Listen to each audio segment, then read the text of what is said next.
Cross করছি Kalyani bridge.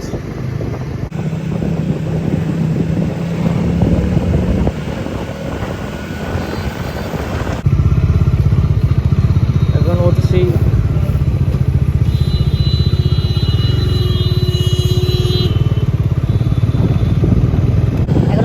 NH 34-এ NH 34-এ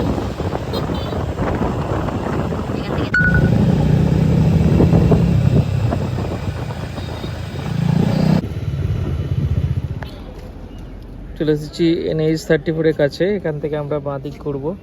এখান থেকে কৃষ্ণনগর দেখাচ্ছে 53 কিলোমিটার। চলো যাওয়া যাক।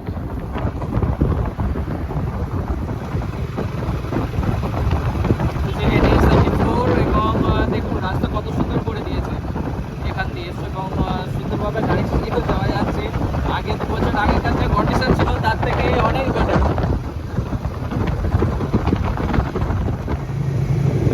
দেখুন একবার NH 34-এর দৃশ্যটা। রোড যে এত সুন্দর হয়ে গেছে মানে আমার কল্পনাতেও নেই। যারা যারা শিলিগুড়ি ট্যুর করছেন অবশ্যই করবো এই রোড দিয়ে।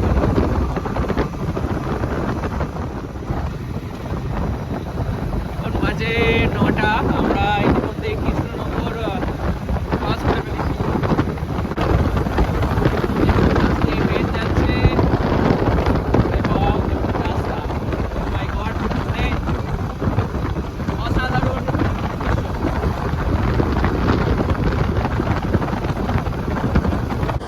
যারা শিলিগুড়ি যাচ্ছেন অবশ্যই বলবো রানাঘাট হয়ে যান, কারণ পরিষ্কার রাস্তা হয়ে গেছে এবং সময়ও কম লাগছে। দেখুন রাস্তা যেটুকুও খারাপ ছিল, মায়াপুর ঢোকার আগেও যে রাস্তাটা খারাপ ছিল সেটাও এখন পরিষ্কার করে দিয়েছে। আপনারা এদিক দিয়েই আসুন আমার সাজেস্ট। তো চলুন যাওয়া যাক। আমাদের একদিকে উদ্দেশ্য মতি ঝর্ণা, তো সুতরাং বেশি ওয়েট করবো না, সব ব্রেকের জন্য দাঁড়িয়েছি। চলুন আবার আসতে দেখো। এখন বহরমপুরেও আপনাদের ভিড় ঠেলতে হবে না, কারণ বহরমে বাইপাস করে দিয়েছে। এদিকে চলে যাচ্ছে বহরমপুর টাউন এবং এদিকে বহরমপুর বাইপাস। রাস্তাটাও খুব ভালো করেছে এবং দেখার মতো এবং সুন্দর, চালাতেও লাগছে। বহরমপুরে যে ভিড় ঠেলার ব্যাপারটা ছিল সেটা আর নেই।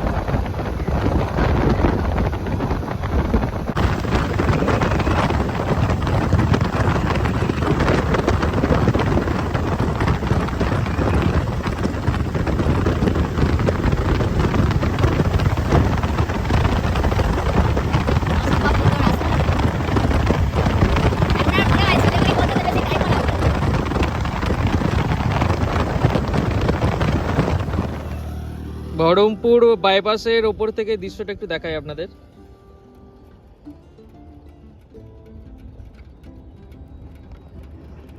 একটা বাইকার্সদের বোধহয় এগুলোই পাওয়া না। খুব সুন্দর দৃশ্য এবং রাস্তাও খুব সুন্দর করে দিয়েছে। যদিও আমাদের আজকে গন্তব্য শিলিগুড়ি না, আমাদের গন্তব্য আজকে মতি ঝর্ণা।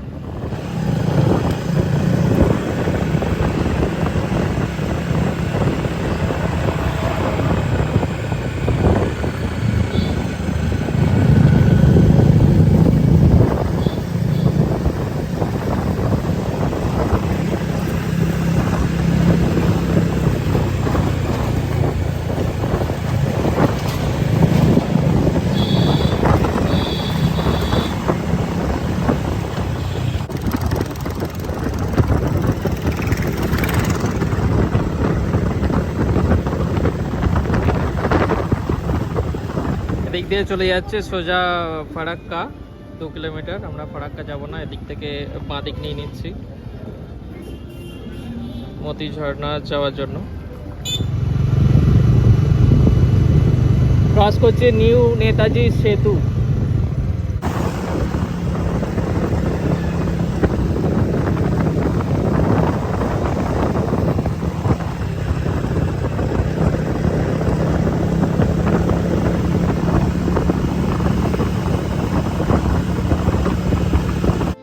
অনেকটা অফরোড করার পর এখন সাহেবগঞ্জের এন্ট্রি পয়েন্টে।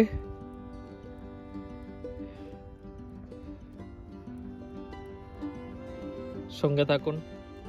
ঝাড়খণ্ড এবং পাহাড় ছাড়া ভাবা যায় না। এবার মনে হচ্ছে যে ঝাড়খণ্ডে এসেছি, ঝাড়খণ্ডের মধ্যে আমরা প্রবেশ করেছি। সাহেবগঞ্জ দেখাচ্ছে এখান থেকে এখনো 51 কিলোমিটার, আর মতিঝর্ণা দেখাচ্ছে এখান থেকে 42 কিলোমিটার। চলো যাওয়া যাক। জঙ্গল রোড হেবি সুন্দর লাগছে।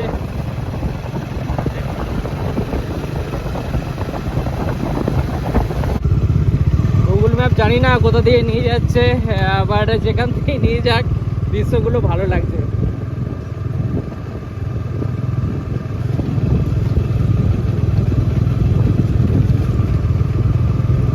জায়গাটা দেখুন একবার, কি সুন্দর জায়গা।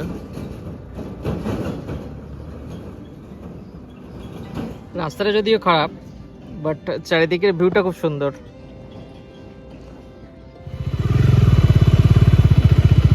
বাচ্চাগুলোকে দেখুন কি কি। হাই।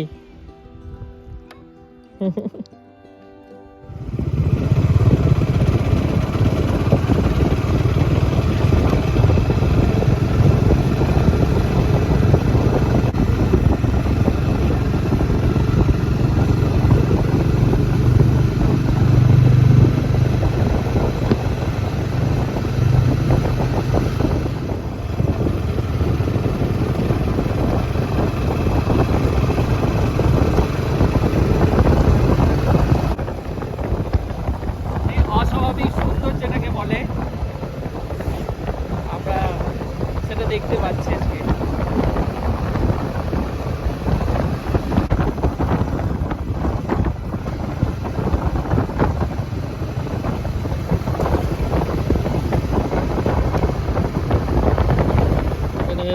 দুটো রাস্তা ভাগ হয়ে গেছে, একটা এদিকে চলে গেছে পাহাড়ের দিকটা, একটা এদিকে চলে গেছে ডান দিকে। আমরা এদিকে রাস্তাটা ধরবো।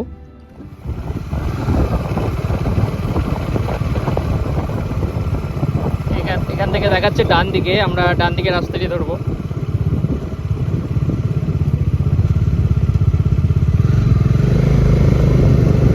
এতক্ষণে সুন্দর রাস্তা পেয়েছি, চলো দেখা যাক গুগল বাবাজি কোথায় নিয়ে যায় আজকে।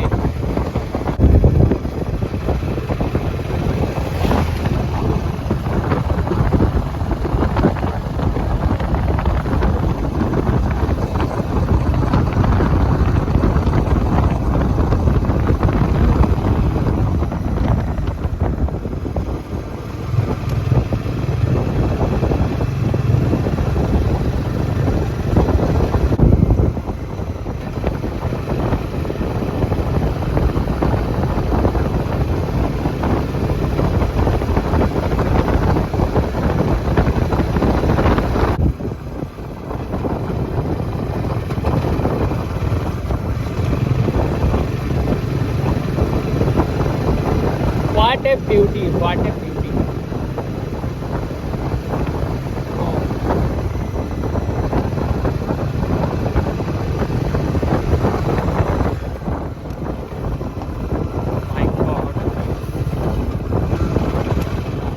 চলে এসেছি মতিঝর্ণার কাছাকাছি।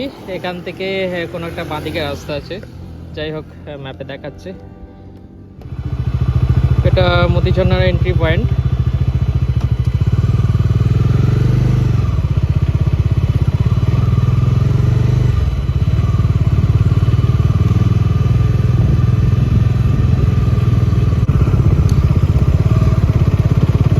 এখন আগবাগ রাস্তা পেরিয়ে আমরা চলেছি মতিঝর্ণার দিকে এবং খুব সুন্দর লাগছে।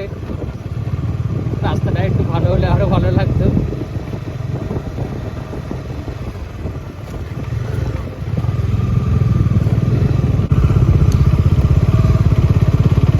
এখন আগবাগ রাস্তা পেরিয়ে আমরা চলেছি মতিঝর্ণার দিকে এবং খুব সুন্দর লাগছে। রাস্তাটা একটু ভালো হলে আরো ভালো লাগতো।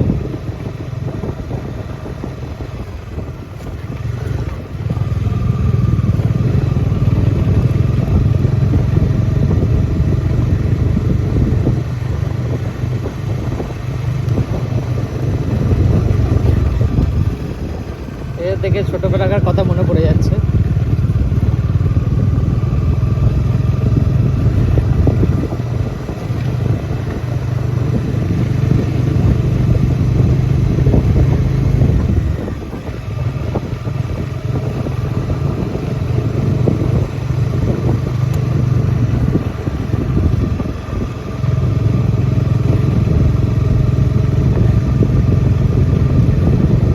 কাছাকাছি চলে এসেছি।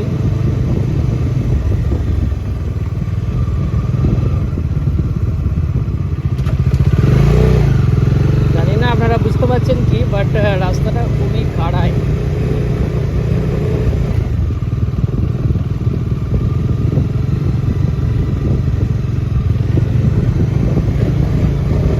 চারিদিকে পাহাড়ে ঘেরা এবং মনোরম দৃশ্য, এবং ওয়েদারটাও একটু এখানটা যেন ঠান্ডা আছে।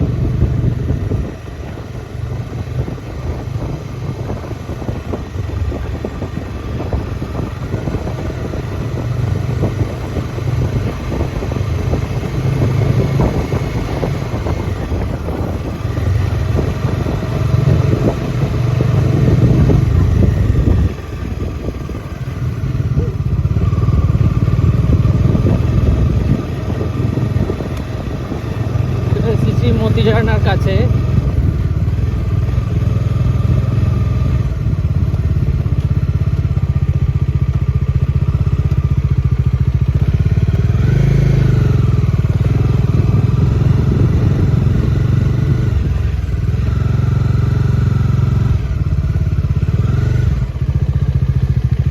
এখানে পার্কিং। এটা হলো মতি ঝর্ণা চত্বর। সামনে মতি ঝর্ণা আরও এগিয়ে যেতে হবে। এদিক দিয়ে গোপীনাথ ধাম।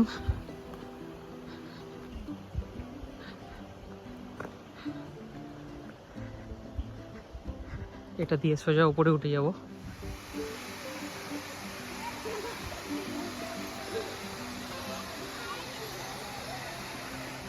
মূর্তিও করা আছে এখানে,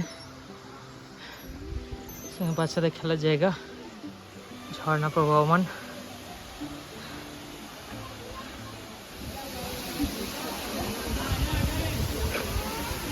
স্নান করারও খুব সুন্দর জায়গা। দেখুন সবাই কত আনন্দ করে স্নান করছে এখানে।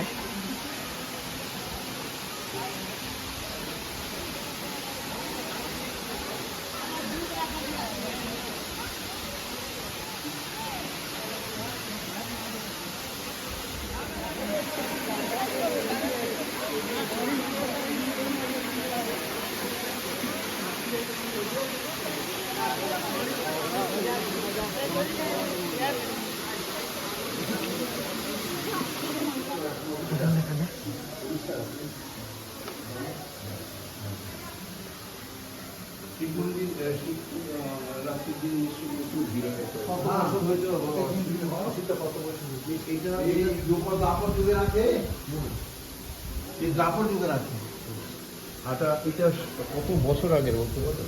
এই দাপর যুগ মনে করেন 10,000 বছর মনে করেন, 10,000 বছর 5 বিদ্যমান দ্রৌপদী মাকে সঙ্গে দ্রৌপদী মা এই মাঙানো এই গুহা 12 বছরের জন্য বনে এসেছিলেন, দুজন পাঠিয়েছিল।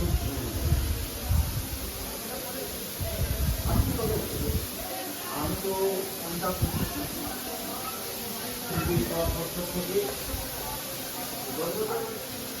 একদম ঝর্ণার পাশ থেকে চলো। খুব সুন্দর লাগছে এবং খুব সুন্দর ফিলিংস আছে।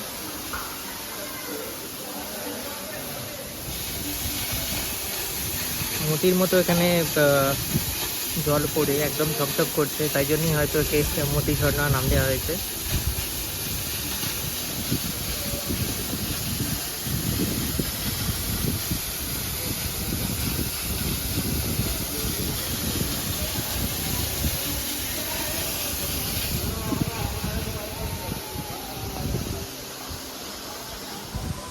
আর লেট করবো না, এখানে আমাদের এখনও অনেকটা পথ ফিরতে হবে, বাড়ির দিকে রওনা দিতে হবে।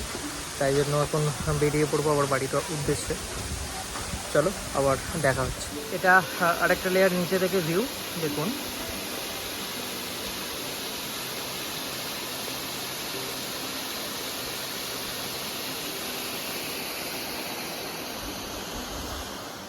दुर्घटना प्रवण एरिया, सतर्क रहे।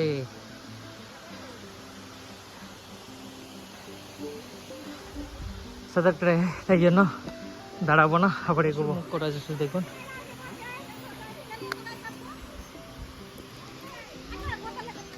ওয়াচ টাওয়ারও আছে, সেখানে উঠে দৃশ্য উপভোগ করতে পারেন, কিন্তু এখন টাইম নেই, তাই জন্য এগিয়ে যাচ্ছি সামনের দিকে। এটা হচ্ছে ফ্রন্ট গেট ঢোকার, প্রথমে আপনাদের দেখানো হয়নি। ফ্রন্টের গাড়ি প্লাস পার হেড 15 টাকা টিকিট, এক একজনের 5 টাকা। গাড়ি এখানে ব্যাগ শুধু পার্কিং করে চলে গেছে, কোনো অসুবিধা নেই। এটা হলো ফরাক্কার আগের, ফরাক্কা ব্যারেজের আগের গঙ্গা। এখানে মাঝখানটা চড়া পড়ে গেছে এবং ওদিকে আরো গঙ্গাটি আছে বড়।